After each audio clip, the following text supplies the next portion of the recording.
daawadayaal waxaa la soo gaaray xilligii maalin waliba oo jimco ah idila socodsiin jirnay wararka ugu muhiimsan ee bariga Afrika.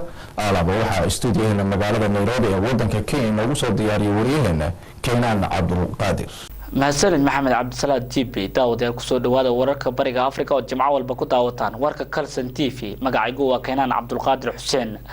qodobada aad ku daawan doontaan waxaa kamid ah duulimaadkii horeeyay Muqdisho iyo Nairobi ayaa toddobaadkan bilowday iyadoo dawladda Kenya ay hirgelisay dhaqangelinta heshiiska ay wada saxiixdeen dawladaha Kenya iyo Soomaaliya.